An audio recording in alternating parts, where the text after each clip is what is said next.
오늘 함께 살펴볼 말씀 신약성경 베드로전서 1장 5절로 7절, 베드로전서 1장 5절로 7절 본문의 말씀을 대독하겠습니다.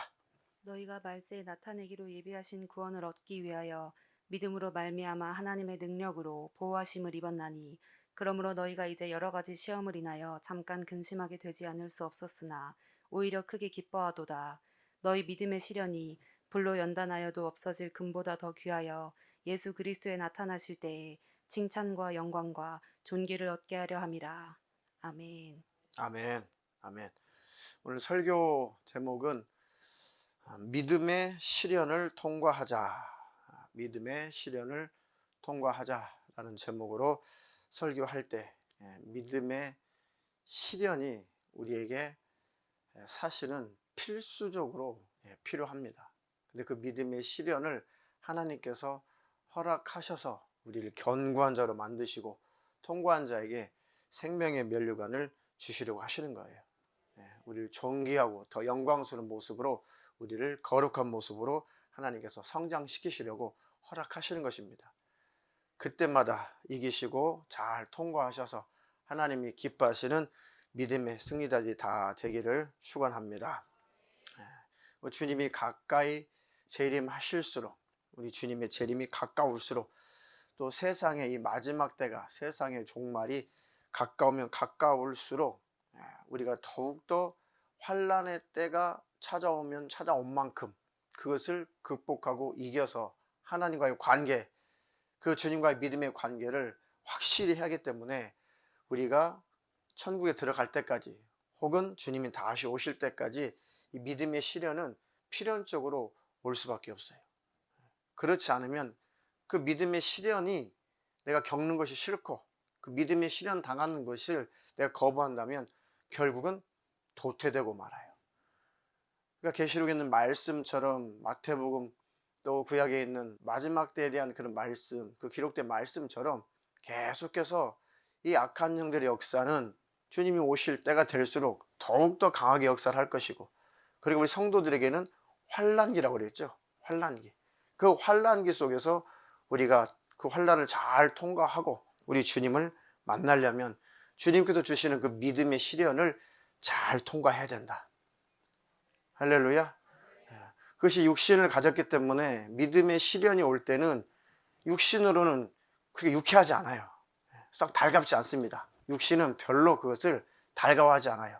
그런데 잘 통과하고 이기면 내 영혼에는 큰 축복이 있습니다. 잘 통과하시기를 주님의 이름으로 축원합니다. 실례로 우리가 지금 코로나 사태를 겪고 있잖아요. 지금 현재 이제 먹는 치료제도 미국에서 곧 출시된다고 하고, 또 자가진단 키트도 올 초면은 우리가 집에서 이제 사다가 이렇게 또 검사도 한다고 하지만 사실은 굉장히 길게 많이 왔거든요. 근데 그 1년이 훨씬 넘는, 올해까지 가면 이제 2년이 된단 말이죠. 2년 동안에 교회들이 어떠한 모습일까, 성도들은 어떠한 모습일까, 천차만별이겠죠. 그러니까 이것뿐만 아니라 사실 이런 코로나, 이 감기잖아요. 근데 이것을, 이 코로나 사태 속에서도 우리 믿음이 희미해져 버린다면, 우리가 대면 예배를 온전히 못하는 것 때문에 주님과 관계가 희미해진다면 앞으로 찾아올 여러 가지 환난과 여러 가지 어려운 일이 찾아온다면 어떻게 할 것인가. 그러니까 환난이라고 하는 것은, 시련이라고 하는 것은 그때그때마다 이겨야 돼요. 그때그때마다 통과해야 됩니다. 그렇지 않으면 그것 때문에 또 넘어지고 그것 때문에 또 넘어져요. 반드시 시련은 통과해야 복이 있다. 겨울이 없는 봄이 어디 있어요. 소사공원에 쭉 지나서 그 산에, 산책로에 올라가다 보면 그 왼쪽에 몇 그루가 되는지 모르겠는데 굉장히 많이 지난 가을에 편백나무를 쫙 심었어요. 편백나무 숲을 이렇게 조성한다고 편백나무를 쫙 심었거든요. 굉장히 이 건강한 나무를 가을에 잘 심었어요. 그리고 이제 겨울이 지나고 이제 봄이 됐죠.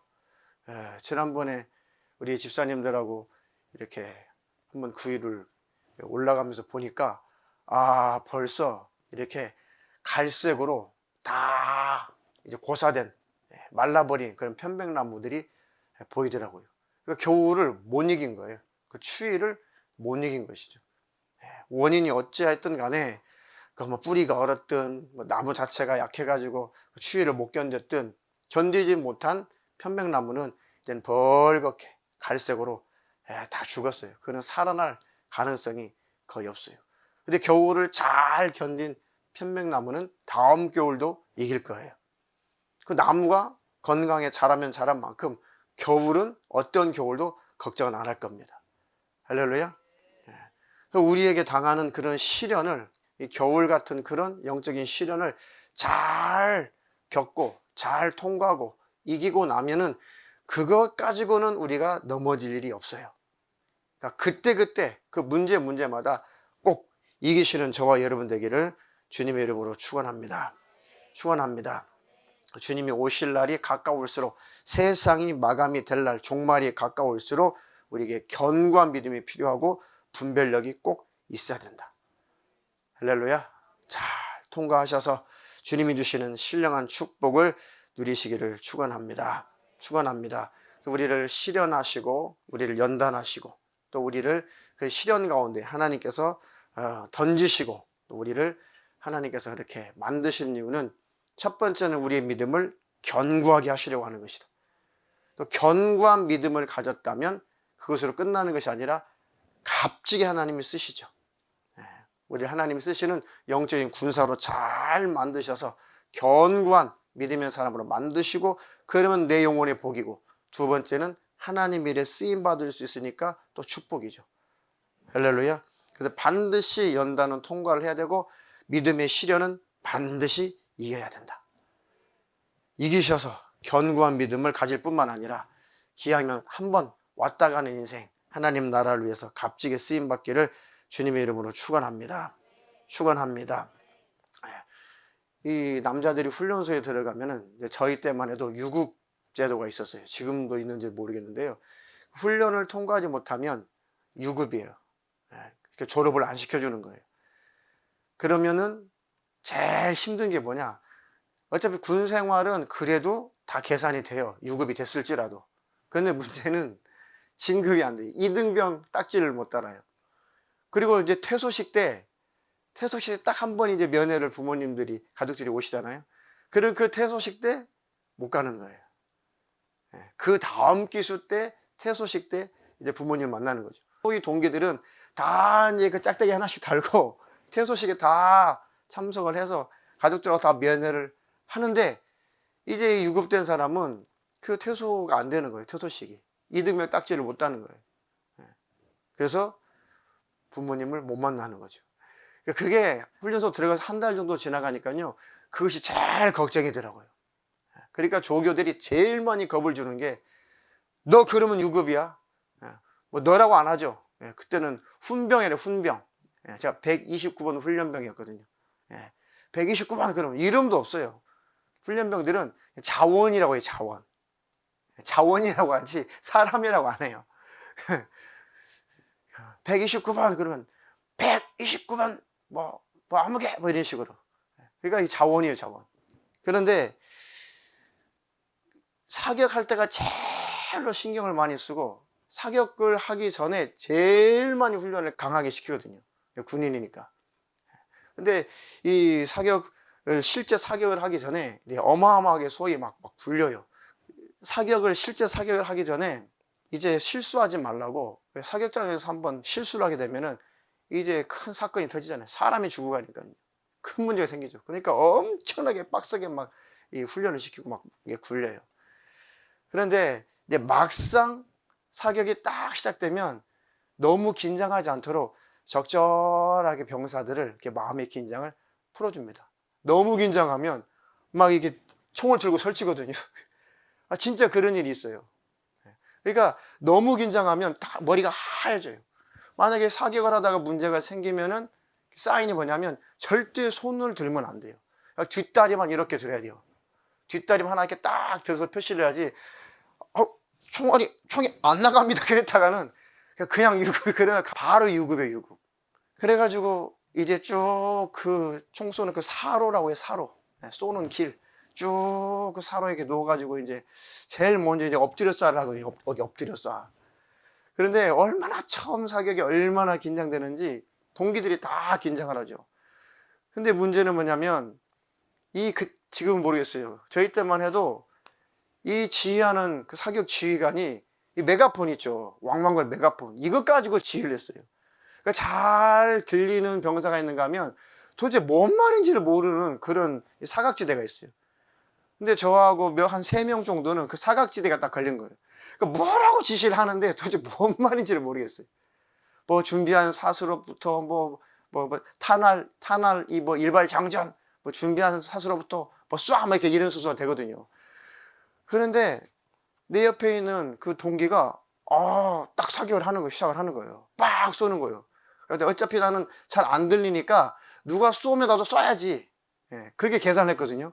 그 옆에 있는 동기가 딱 쏘니까 사격하라는 신호가 떨어졌나 보다 하고 제가 사격을 했어요. 근데 갑자기 사격 중지 난리가 났어요. 그리고 그대로 있어. 그대로 엎드려 있어. 저는 다 촉 놓고 제자리에 무릎 꿇고 있으라는 거예요. 그래가지고 뭔 일이야 하고 이제 딱 촉 놓고 딱 무릎 딱 꿇고 있었죠. 그랬더니 그 다음부터는 일어서서 퇴실을 하래요. 좋은 말로 퇴실하라 딱 퇴실했어요. 퇴실한 보다 그때부터 난리가 났어요. 어떤 새끼가 몇 번 훈련병이야, 발사한 훈련병 어떤 놈이야, 나와. 분명히 2놈인데. 그래가지고 저하고 친구하고 걸려가지고 그럼 이유도 뭐 필요 없어요. 물어볼 필요 없어요. 니들은 유급이야. 니들은 유급. 근데 그게 하늘이 진짜 노랗다는 것을 그때 처음 느꼈어요. 요거 사격 훈련만 끝나면 곧 있으면 이제 퇴소거든요. 마지막 거의 훈련이 사격이니까. 근데 마지막 훈련에서 요게 유급돼 가지고 퇴소 못하고 집에다가 뭐라고 편지를 해야 되지? 이게 제일 창피스러운 거예요. 그런데 유급되면 절대로 퇴소가 안 돼요. 그래가지고 우리는 사격에서 그날 제외돼 가지고 한쪽에서 정신교육을 받았다니까. 그래가지고 그 친구한테 제가 너무 화가 나가지고, 야, 넌 똑바로 들어야지. 아니 사격 명령도 안 걸려. 너 왜 사격하고 그래? 근데 그 친구는 네가 쏴가지고 나도 쏜 거야. 둘이 따져봐도 무슨 소용이 있어요. 예. 그래도 우리 내후반장이 사람이 참 좋았거든요.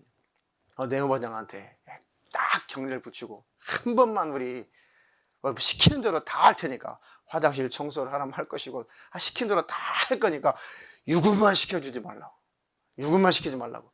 딱 그랬더니 그 내후반장이 가서 얘기를 했는지 어쩌는지 얼마 있다 와가지고, 야, 너희들한테 기회를 준대. 그러니까 다시 사격장으로 들어오래. 그래가지고 유급을 안 나가고요. 얼마 있다가 이제 퇴소식 전에 이제 이등병 딱지 하나 붙이거든요. 근데 그 이등병 그 계급장을 이렇게 여기다가 이렇게 붙이고, 그때는 빨간 계급장이었어요. 이렇게 한일자 하나. 그거를 다 반지꼬리가 다 있어요. 개개인의 반지꼬리를 다 주거든요, 군인들한테. 그거를 다 실로 해가지고 이거를 한 땀 한 땀 이 계급장을 달게 해줘요. 그거를. 와, 정말 눈물겹대요. 그 짝대기 하나 이게 옆에다 다는데, 여기다 달았나? 여기도 달았구나. 굉장히 눈물겹더라고요. 그러니까 유급되면 절대로 2등병 못 달아요. 2등병에서 통과 안 되면 1등병 안 돼요. 통과 안 되면 또 상등병 안 돼요. 병장 못 달아요. 나중에 날짜가 채우면 전형을 시켜주겠지만은 진급은 안 된다는 거예요. 통과하지 못하면. 그러니까 유급제도가 있었어요. 그러니까 우리도 마찬가지예요. 우리의 믿음의 시련을 그때그때마다 통과해야 다음으로 넘어가는 거예요. 그걸 통과하지 못하면 항상 그 자리에서 훈련만 받다가 천국 가야 돼요. 훈련만 받다가 천국 가야 된다. 참, 그 천국에 들어가면, 물론 감사한 일인데, 하나님 앞에 이렇다 하게 사용당하지 못하고 그냥 싸움만 하다가 훈련만 받다가 시련만 당하다가 연단만 받다가 겨우겨우 천국에 들어간다면 얼마나 그 인생이 서글프겠어요. 그러니까 넉넉하게 믿음을 지켜 천국에 들어가기 위해서도 우리에게 다가오는 시련은 그때그때마다 이겨내야 된다. 이긴 만큼 하나님 손에 붙들려서 하나님 나라를 위해서 쓰임을 받는 것입니다. 할렐루야. 그래서 그때그때마다 이기시기를 축원합니다. 오늘 베드로전서 1장 5절로 7절 본문 한번 다시 보겠습니다. 너희가 말세에 나타내기로 예비하신 구원을 얻기 위하여 믿음으로 말미암아 하나님의 능력으로 보호하심을 입었나니 그러므로 너희가 이제 여러 가지 시험을 인하여 잠깐 근심하게 되지 않을 수 없으나, 여러 가지 시험을 인하여 잠깐 근심하지 않을 수 없다. 그런데 오히려 그것 때문에 크게 기뻐한다. 왜요? 그런 너희의 믿음을 위해서 믿음의 시련이 불로 연단해도 없어질 금보다는 비교도 안 된다. 이 금과 같은 것과는 비교도 안 된다. 이 세상에 어떤 귀하고 값진 것 그것과는 비교도 안 된다. 절대 금이나 은이나 어떤 보석으로도 절대로 그 믿음은 살 수가 없다. 천국은 살 수가 없다. 할렐루야. 그것보다 더 귀해서 예수 그리스도 나타나실 때에 칭찬과 영광과 존귀를 얻게 하려 함이라. 하나님이 이것 주고 싶으신 거예요. 우리를 칭찬해 주시고 영광스럽게 우리를 존귀한 존재로 우리를 만드셔서 하나님 나라 천국에서 영원히 행복하게 살게 하려 하시는 것입니다. 그러니까 지금 견뎌내야 앞으로 찾아올 시련도 견뎌내는 것입니다. 지금의 코로나 사태를 잘 견뎌내고 믿음을 잘 지켜야 앞으로 찾아올 어떤 사태들도 능히 견뎌낼 수가 있는 것입니다. 할렐루야. 그런데 타협해버리면 힘들어. 타협해버리면 빈약해지고 연약해지면 다음 시련은 더 이길 수가 없는 거예요. 더 이길 수가 없어요. 그러니까 내 믿음을 연단하시려고 내 믿음을 강하게 하시려고 믿음의 시련이 찾아올 때는 그때마다 넘어가 줘야 돼요. 이겨줘야 됩니다. 할렐루야. 사람 때문에 사람으로 말미암아 잘 넘어지는 사람 그거 넘어가야 돼요. 통과해야 돼요. 물질의 문제 때문에 자주 넘어지는 사람 그거 반드시 넘어가야 돼요. 할렐루야. 환경 때문에 잘 넘어지는 사람 반드시 그 환경을 뚫고 넘어가야 됩니다. 그렇지 않으면 그것 가지고 계속 하나님이 연단하세요. 자라날 때까지, 벗어날 때까지. 또 영적으로 말하면 그렇게 역사하는 악한 영의 역사를 하나님이 허락하시는 거예요. 우리가 감당할 시험 외에는 하나님이 허락을 하지 않는다고 했습니다. 그래서 본문의 말씀처럼 여러 가지 시험을 인해서 잠깐 근심하지 않을 수 없으나 우리 육신은 그렇게 유쾌하지 않지만 잘 견뎌내면 잘 이겨내면 바로 그 믿음의 시련이 불로 연단해도 없어질 금보다도 귀해서 우리 주님 오실 때의 칭찬과 영광과 존귀를 얻게 하려 하십니다. 하나님은 사랑의 하나님이세요. 하나님은 선한 분이세요. 어떻게 하면 우리에게 영생을 주실까? 어떻게 하면 주님 오실 때 들림받을 자가 되게 하실까? 어떻게 하면 면류관 주실까? 어떻게 하면 상급을 줄까? 어떻게 하면 하나님은 영생을 줄까?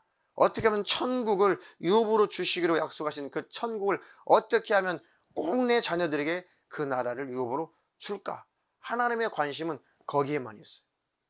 하나님의 관심은 천사에게 있는 것이 아니에요. 하나님의 관심은 자녀들에게 있습니다.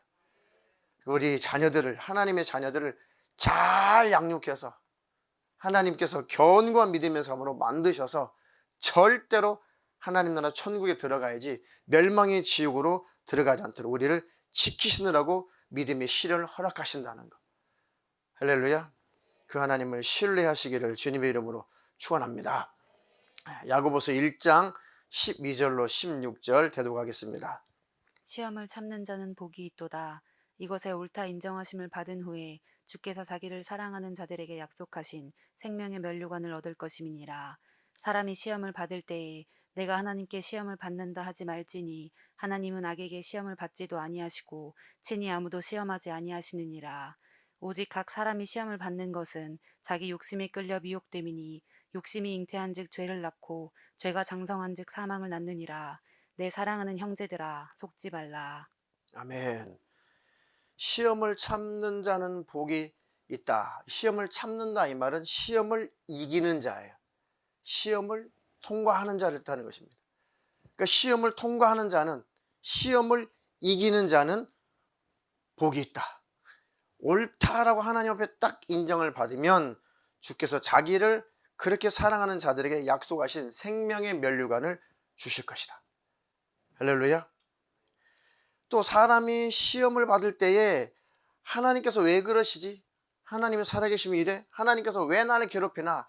이렇게 하나님께서 우리를 힘들게 하시는 것이 아니라, 우리를 넘어지게 하시는 것이 아니라, 시험을 하나님께 받는다 하지 말지니 하나님은 악에게 시험을 받지도 아니하시고 친히 아무도 시험하지 아니하시느니라. 여기서 말하는 시험은 넘어지게 할 목적으로 괴롭힌다는 뜻이에요. 하나님께서 넘어지게 할 목적으로 우리를 괴롭히지는 않는다는 것입니다. 하나님은 우리 믿음의 시련, 우리를 견고하게 하시려고, 우리 연약한 부분을 고쳐주시려고 허락하시는 것이지, 우리를 낭떠러져서 밀쳐 넘어뜨려서 죽게 하려고 우리를 낭떠러지로 몰고 가시는 것은 아니라는 거예요. 사단, 마귀, 귀신, 악한 영들은 우리를 낭떠러지로 밀고 와서 영적으로 우리를 떨어뜨려 죽이려고 하는 것이지만, 하나님은 우리를 연단시키시려고 그런 시험거리를 허락하시는 거예요. 근데 그 시험거리가 왜 와요? 결국은 하나님 허락하셨지만 시험거리가 찾아오는 것은 내게 연단 받아야 될 과제가 있으니까 그런 시험을 하나님 허락하신다는 것이죠. 그러니까 오직 각 사람이 시험 받는 것은 자기 욕심 때문에 끌려 미혹됨이니 욕심이 잉태한즉 죄를 낳고 죄가 장성한즉 사망을 낳느니라. 내 사랑하는 형제들아 속지 말라. 할렐루야. 그러니까 욕심이 잉태한즉 죄를 낳고 죄가 장성한즉 사망을 낳는다. 그러니까 욕심, 탐심, 탐욕, 신앙생활보다도 하나님 나라보다도 영적 생활보다도 예수의 십자가의 은혜보다도 더 귀하게, 더 존귀하게 여기는 그 모든 것이, 내 영혼을 위해서 살지 못하는 그 외의 모든 것이 다 욕심이에요. 그게 탐심이고 그게 탐욕입니다. 그런 것들이 나를 지배하면 결국은 나와 주님과의 관계가 멀어질 것이고, 나와 주님과의 관계가 멀어져도 하나님이 내버려 두신다면 우리는 그것이 옳은지 그른지도 모르고 계속 주님과의 관계가 멀어지고 결국은 멸망의 지옥으로 들어가는 거예요. 그러니까 각 사람이 시험을 받는 것은 자기 욕심 때문인데, 그 욕심 때문에 하나님은 시험거리를 허락하셔서 그것을 손에서 놓게 만드시는 것이죠. 놓게 만들어요. 하나님 나라 천국에서 생명책에 그 기록된 그 사람의 이름이 지워질 수가 있겠나? 그러니까 내가 받은 그 구원이 취소가 될 수가 있나? 그 부분을 어떻게 생각하시나요? 자, 내가 받은 그 구원이 취소가 될 수가 있는가? 하나님 나라 천국에 내 이름이 기록되어 있는데 지워질 수가 있는가? 자, 성경에 보니까 믿음에서 떠나는 사람도 있다는 거죠. 그리고 하나님 나라 생명록에서 이름을 하나님이 지우시는 장면도 성경에 나와요. 도대체 생명록에 이름이 희미해지다가 결국 삭제된다, 없어진다. 그 의미가 뭘까? 그걸 어떻게 인식할 수 있을까? 그것은 반대로 생각하면 내가 우리 주님의 십자가의 그 은혜가 내 심령 안에서 희미해져 가는 만큼 내 이름도 천국책에서 생명록에서 희미해져 가는 거예요. 그 양심이 화이 맞아 버리면 지워지는 거예요. 하나님께서 에이 지워, 그게 아니에요. 사실은 내가 하나님을 떠나는 거예요. 하나님께서 절대 우리를 버리지 않아요. 절대 하나님은 우리를 저주하거나 미워하거나 증오하거나 절대 버리지 않습니다. 근데 우리가 하나님을 떠나서 우리 마음속에서 하나님을 우리가 지워버리는 거예요. 그러니까 우리가 하나님의 십자가의 은혜, 주의 십자가의 은혜가 내 안에서 희미해져서 더 이상 주님의 십자가의 은혜가 내게 감동이 없다면, 감격이 없다면 그것은 심령이 화인 맞는 거예요. 다시 그것이 회복이 되지 않을 만큼 완전히 내가 강팍해진다면 하나님 나라 천국에서 생명록에 그 이름도 지워지는 거예요. 그래서 구원은, 하나님 나라 천국에 들어가는 것은 믿음을 지키는 자예요. 견고한 자가 들어가는 거예요. 할렐루야. 그러니까 그 기록된, 생명록에 기록된 우리의 그 이름이 절대 지워지지 않도록, 희미해지지도 않도록, 어떤 상황, 환경과 어떤 환난 속에서도 주님 우리가 멀리하지 않도록 십자가의 그 은혜를 늘 기억할 수 있도록 우리를 계속 실현하시는 거예요. 연단하시는 것입니다. 어떤 상황 속에서도 주님을 놓치지 말라는 것이죠. 할렐루야. 그 우리를 실현하시는 것, 우리 믿음을 실현하시고 연단하시는 것은 결국은 우리에게 영생을 주시려 합니다. 어떤 이유가 됐든지 간에 잘 모든 것을 통과하시는 축복이 있기를 주님의 이름으로 축원합니다. 자, 마지막으로 히브리서 12장 1절로 13절 읽겠습니다. 무릇 징계가 당시에는 즐거워 보이지 않고 슬퍼 보이나 후에 그로 말미암아 연달한 자에게는 의의 평강한 열매를 맺나니 그러므로 피곤한 손과 연약한 무릎을 일으켜 세우고 너희 발을 위하여 곧은 길을 만들어 저는 다리로 하여금 어그러지지 않고 고침을 받게 하라. 무릇 징계가 당시에는 즐거워 보이지 않고 슬퍼 보이나. 그러니까 징계조차도 하나님의 은혜고 하나님의 사랑이에요. 잠언서에 너의 자녀들을 향해서 초다를 아끼면, 매를 아끼면 그 자식을 지옥불에 던진다는 거예요. 지옥불에. 그러니까 매를 과도히 아끼면, 초달하지 않으면 그 자식을 음부에 내어주는 거예요. 지옥불에 내어주는 거예요. 너희 자녀들을 책찍질 아니치 말지어다. 책찍질 아니치 말지어다 이렇게 표현됐어요. 잠언서에. 꼭 책찍질을 해라. 부정 플러스 부정은 강한 긍정이잖아요. 그만큼 너희 자녀들도 버릇을 고치기 위해서는, 바로 가기 위해서는 채찍질을 해야 된다. 때려도 죽지 아니하리라. 그렇게 기록되어 있잖아요. 그만큼 자녀들을 그렇게 반듯하게 잘 양육을 해야 너의 자녀를 음부에 내어주지 않는다, 그런 것이죠. 그게 하나님의 마음이에요. 그러니까 우리도 이러다가는 내 아무개가, 내 자녀가, 내 딸이 나와 멀어져서 결국은 속아서 음부의 권세의 지배를 당해서 멸망으로 가겠구나. 그러니까 절대로 놓치지 않으시려고 하나님께서 사랑함으로 말미암아 징계를 주신다는 거예요. 근데 그것은 저주가 아니라 사랑의 표현인 거예요. 할렐루야. 근데 그때 당시 무릇 징계가 올 때는 당시에는 즐겁지 않아요. 너무 슬프죠. 너무 힘들죠. 힘들어요. 근데 반드시 그렇게 해야만 되니까 하나님께서 그렇게 하시는 거예요. 되도록이면 그런 징계 없이 산다면 얼마나 더 복되겠어요. 그렇죠? 우리 둘째가 참 잘하는데 이제 가끔 고집을 부릴 때가 있었죠. 고집을. 저학년 때 고집을 부릴 때가 있죠. 근데 이제 뭐 큰 문제는 아닌데, 이제 그 고집을 부리면 이제 엄마가 힘들어요. 엄마하고 딱 트러블이 생겼어요. 근데 엄마가 얼레고 달래고 해도 막 때를 쓸 때 이거 한번 꺾어줘야 된다, 이거. 그러니까 이 고집을 한번 꺾어주지 않으면 이 부모를 어려운 줄 모르고, 만약 부모의 말을 자꾸 거역하기 시작해서 부모를 우습게 여기면 이 아이가 잘못 자라겠구나. 그럴 때 한 번씩 매가 필요한 거죠. 그때 저학년 때나 가능하지, 이제 고학년 지나 중학교 되면요 매 못 돼요. 그렇죠. 경험해 보시니까.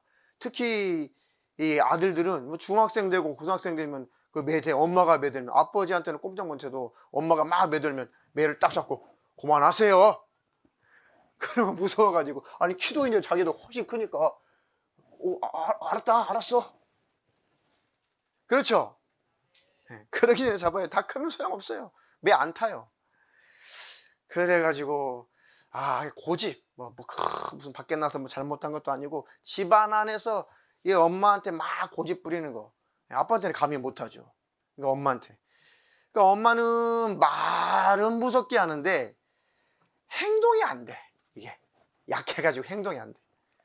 근데 아빠는 말은 거의 안 하는데 한 번 버릇을 고치려면 행동으로 해. 행동으로. 뿌리를 뽑아야 돼.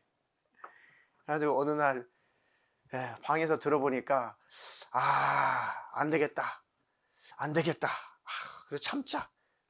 참자. 잘하겠지. 근데 보니까 이 꺾어줘야지. 안 되겠다 싶으면은 그때는 제가 딱 마음을 먹어요. 이렇게 돌아보니까 플라스틱 파리채가 낭창낭창 파리채가 있길래 이 매를 딱 들면 끝나는 거예요. 저도 이제 작정을 하게 되면 반드시 버릇을 고쳐야 돼요. 그러니까 매를 잡기까지 굉장히 망설이거든요. 내가 내 성격 아는데 매를 자주 대는 스타일도 아닌데 한번 매를 딱 잡으면은 끝을 봐야 되니까 이러다가 딱 잡았어요. 그래서 문 열고 나가면 이제 안사람은 제 스타일 아니까 몰라 나 몰라. 야 아빠 매 들고 왔어. 아빠 스타일 알잖아. 나 몰라. 그때는 말려도 안 되거든요. 도망가 버려요. 네가 알아서 해. 난 막을 만큼 막아줬어. 아들놈은 슬슬 지방으로 도망가고 문 딱 걸어 잠가 버려요. 지한테 피해올까 봐. 그러면 이제 막 기세를 제압하려고 딸이 이제 거실에서 이리 뒹굴 저리 뒹굴 땀을 뻘뻘 흘리면서 소리를 빠락빠락 지릅니다.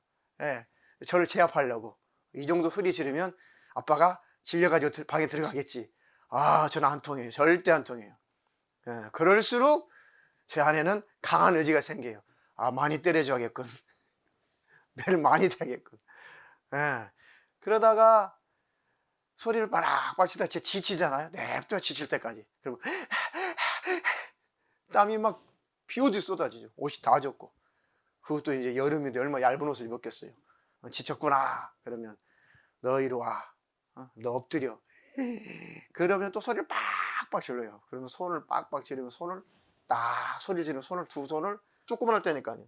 두 손을 딱 모아가지고 한 손으로 딱 잡고 이렇게 해가지고 이제 발끝에서부터 이 머리는 빼고 등짝까지 계속 애를 때리는 거예요. 체벌을 하는 거죠. 파리채가 낭창낭창하니까 이제 아주 착착 잘 붙어요. 그러면 이제 처음에는 소리 지르다가 이제 몇 대 더 맞게 되면은 그때는 이제 놀래죠. 진짜 아빠가 화났구나. 이거 사태가 보통 사태가 아니구나. 이거 버틴다고 되는 것도 아니고 소리 지른다고 되는 게 아니구나. 그때부터는 이제 막 싹싹싹 빌죠. 잘못했어요. 다시는 안 그렇게 잘못했어요. 아니야, 네가 잘못한 거 모르는 것 같은데. 그러면 또 막 뽐내죠. 이 매를 대죠. 그러면 진짜 잘못했대, 진짜. 진짜 잘못했어? 네, 진짜 잘못했대. 근데 내가 볼 때는 더 맞아야 될 것 같은데 소용없어요. 또 맞아. 그러면 나중에 이제 막 그 얼굴이 막 상기가 돼가지고요. 막 이게 눈이 이제 놀란 눈이에요. 무서운 거구나. 이게 고집 부린 건 무서운 거구나. 그러면서 이제 막 아주 막 이 손이 뭐가 되듯이 막 빌고 또 빌고 또 빌고. 가만히 보죠. 진짜 애가 꺾인 건지 아니면 위기를 모면하는 건지. 속지 않죠. 가만히 보면. 근데 내가 진짜 겁이 질려 하면은 중단하죠. 상처가 되면 안 되니까. 근데 이게 눈치를 가만히 보면 이렇게 그 눈빛을 보면은 이렇게 모면하려고 하는 것 같아. 이 순간을. 내가 볼 때 너 더 맞아야 될 것 같아. 그러면 이제 난리가 납니다. 난리가 납니다. 언제 매를 그만두느냐? 몇 대 더 때리다가 나중에는 막 울며 불면서 뭐라고 표현하냐면 아빠 근데요 너무 아파요. 근데요 너무 아파요. 막 울어. 그러면 얘가 이제 한계가 왔구나. 이 이상은 매대면 안 되구나. 그러니까 그게 마음이 또 무너지잖아요. 이게 반항을 안 해요. 그쯤 되면 반항을 안 하고 너무 아파요. 너무 아파요. 그러면 이제 반항기가 다 사라진 거예요. 그러니까 죽이려면 죽이쇼. 이렇게 되는 거예요. 그쯤 되면 다 풀어집니다. 그러면 이제 뭘 잘못했는지 시인을 시켜요. 이거 잘못했습니다. 뭐 때를 썼습니다. 고집 부렸습니다. 뭐 말 함부로 했습니다. 뭐 엄마한테 함부로 했습니다. 다 자백한 다음에 그럼 여기서 10분 동안 20분 동안 회개 기도하고 있어. 기도 다 끝나면 올 테니까. 그래서 회개 기도 다 시키고 오면은 새 사람이 돼 있어요. 새 사람이 돼 있어. 그러니까 그리고 나서 이제 저녁에 이제 잠을 자면은 부모가 보통 어때요? 아이고 이 새끼가 왜 맞을 짓을 해가지고 이제 옷자를 이렇게 걷어보잖아요. 그럼 종아리도 자국이 착착착 나 있고 등짝도 자국이 착착착 나 있고 그럼 막 또 후회를 하잖아요. 그래가지고 다음날 다시는 내가 너에게 매를 대지 않도록 그렇게 좀 해줄래? 내가 너한테 매를 대는 게 너무너무 힘들다. 내가 너한테 매를 드는 게 너무너무 괴롭고 너무너무 힘드니까 제발 매를 들지 않도록 그렇게 좀 해줄래? 막 웃으면서 알았대.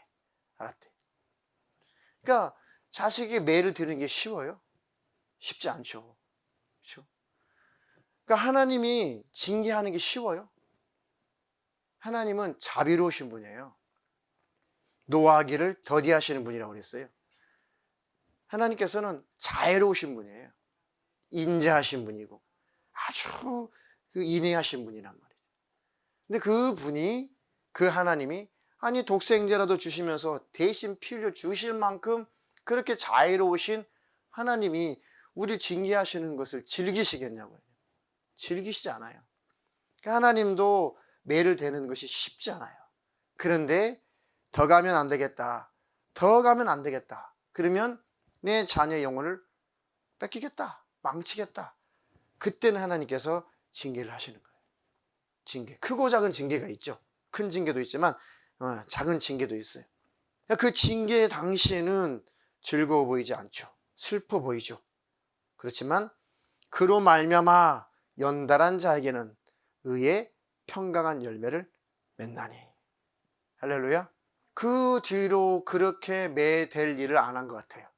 물론 이제 뭐 잔소리하고 혼난다 뭐 그런 잘못을 하지만은 그렇게 심하게 매를 대는 그런 고집은 꺾인 것 같아요. 그때 한번. 근데 그거를 내버려 두면 그대로 성장 못하게 되겠어요. 더 큰 사건이 더 터질 수가 있죠. 더 곁길로 갈 수가 있죠. 그러니까 그 뒤로는 아빠가 매댄다 그러면 그때부터는 딱 꺾여요. 그러니까 우리도 참 그렇게 하나님 앞에서 신앙생활 하지 말아야 되는데 한번 겪고 나면, 한번 당하고 나면 나중에 버릇이 들죠. 하나님 앞에서 내가 이러다가 하나님께 또 매 맞지? 매를 맞아본 경험이 영적으로 있는 사람이라야 나중에 곁길로 가다가도 얼른 돌아와요. 경험이 있으니까요. 한 번 매를 맞고 하나님 앞에 두 번 매를 맞고 세 번 매를 맞아보세요. 그것이 딱 경험이 되면 나중에 어느 정도 가다가 아니야 빨리 돌아가야 돼 이러다가 분명히 또 매 맞아. 막 기도 안 하고 영적으로 나태해지고 게을러지고 하나님 관계에 멀어지고 그러다가 마음속에서 더 가면 안 되는데, 이러면 안 되는데, 우리 마음속에서 성령님이 말씀하시죠. 너 이러면 안 되잖아. 너 더 가면 안 되잖아. 그럼 성령님이 우리 안에서 말씀하시잖아요. 그때 하나님이 매들기 전에 빨리 돌이켜야 돼요. 아이고 하나님 잘못했습니다. 빨리 돌아와서 하나님 앞에 무릎을 꿇어버려야 하나님께서 매를 대시잖아요. 매를 들었다고 하실지라도 그 매를 놓고 마시는 거예요. 그것을 잠언서의 지혜라고 하는 것입니다. 지혜로운 자는 하나님을 경외하고 하나님 말씀을 귀히 여기는 자고, 미련한 자는 계속 맞고 또 맞고 또 맞고 맞아도 또 맞을 짓을 하고. 잠언서의 글을 미련한 자, 하나님 말씀을 경홀히 여기고 무시한 자를 잠언서에는 그들을 미련한 자다 이렇게 표현했어요. 하나님 우리에게 지혜로운 자가 되게 하여 주시옵소서. 그러나 당시 잠깐의 징계가 찾아왔거든 절대로 하나님을 오해하지 말고 하나님의 사랑이 있음을 시인하고 힘을 얻어서 피곤한 손과 연약한 무릎을 일으켜 세우고 너희 발을 위하여 곧은 길을 만들어 저는 다리로 하여금 어그러지지 않고 고침을 받게 하라. 똑바로 가란 얘기예요. 할렐루야. 이렇게 이렇게 우리를 어떻게든 하나님이 견고한 믿음의 사람으로 만들어서 이후에 닥쳐갈 어떤 시련과 어떤 환난 속에서도 능히 믿음을 지키고 잘 통과하고 또 통과하고 또 통과해서 결국 믿음 지키고 영생을 얻게 하려고 하시는 것입니다. 주님 오시는 그날까지 믿음을 잘 지켜서 하나님 나라 천국에 들어가게 하시려고 하는 거예요. 우리는 예수를 믿음으로 하나님의 자녀가 됐고 우리가 구원을 받았죠. 그런데 아직 구원이 어떻게 됐다? 완성이 안 됐다는 거예요. 구원의 완성지는 어디예요? 천국이에요, 천국. 우리 예수를 믿고 자녀가 됐어요. 구원을 얻었어요. 이 구원을, 믿음을 잘 지키는 자가 천국에 들어가면 구원이 완성이 되는 곳이란 말이에요. 그러니까 우리는 이미 하나님 자녀가 되고 이미 구원을 얻었으나 하나님 나라 천국에 아직 도달하지 않았기 때문에 그때까지 잘 믿음을 지켜야 된다. 잘 견뎌야 된다. 그래서 요거를 이미와 아직 사이에서 성도들은 긴장 상태에 있다라고 이제 표현을 해요. 네. 학자들이 그래요. 이미와 아직 사이에 긴장 상태에 놓여 있다. 우리가 그게 딱 어울리는 딱 적합한 표현입니다. 우리 구원은 이미와 아직 사이에 긴장 상태에서 우리가 살아가고 있는 거예요. 그러니까 근신하라 깨어라. 너희 대적 마귀가 우는 사자와 같이 두루다니며 삼킬 자를 찾나니 너희는 믿음을 굳게 하여 저를 대적하라. 두렵고 떨림으로 너희 구원을 이루라. 할렐루야. 이게 정확한 성경에서 말씀하시는 구원이에요. 그러니까 연단은 반드시 이겨야 된다. 통과해야 된다. 시련은 반드시 통과해야 된다. 절대로 피하거나 절대로 타협하면 안 돼요. 할렐루야. 꼭 넘어가고 또 넘어가고 이기고 또 이겨서 앞으로 어떤 주님 오시기 전에 어떤 세상이 어떤 상황 어떤 형편에 놓여 있을지라도 우리 신앙생활에 어떤 위기적인 환경이 찾아온다고 할지라도 넉넉하게 계시는 강한 믿음의 소유자가 다 되기를 주님의 이름으로 축원합니다. 그래서 믿음의 시련을 통과하자. 코로나 이것은 사실 큰 시련도 아니잖아요. 그렇죠? 예배 드리기 좀 불편한 정도죠. 대면 예배 드리기가 좀 불편한 정도잖아요. 이 정도 수준에서 우리가 믿음에서 멀어진다면, 주님과 관계가 심해진다면, 와, 앞으로 진짜 만약에 더 큰 문제가 생기고 더 혹독한 그런 환란이 찾아오고 그야말로 교회가 다 폐쇄를 당하고 아예 모든 집합 자체가 금지되는 혹시라도 그런 사태가 주님 오시는 발생을 해서 이제 예배당 자체를 아예 폐쇄하고 없어서 집에서 예배를 드려야 된다. 만약에 혹시라도 방송 예배도 국가적으로 중단을 시키는 혹시라도 그런 때가 온다면 각자 기도하고 성경 읽고 가족들끼리 가정 예배 드리면서 겨우겨우 믿음을 지켜내야죠. 북한의 지하교회처럼, 중국의 지하교회처럼, 무슬림권의 지하교회처럼 그런 때가 혹시라도 하나님이 대한민국에 그럴 때를 허락하신다면 우리는 그때 이미 견고한 사람이 되어 있어야 돼요. 할렐루야. 그러니까 지금 아무것도 아닌 것 요거 정도는 그냥 이겨줘야죠. 가볍게 이겨줘야죠. 아, 이 정도야 뭐 가볍게 이겨줘야 안 된다. 할렐루야. 그러면 우리 믿음은 강력해질 것이고 속지 않을 것입니다. 마지막 때는 믿음의 시련을 통과해서 내 영혼이 항상 하나님 나라 천국에 들어갈 보장이 있어야 되고, 두 번째는 그 수준이 아니라 하나님 나라를 위해서 쓰임받는 축복을 받고 주님 앞에 들어가야 된다. 할렐루야. 그럼 믿음의 사람들이 다 되시기를 주님의 이름으로 축원합니다.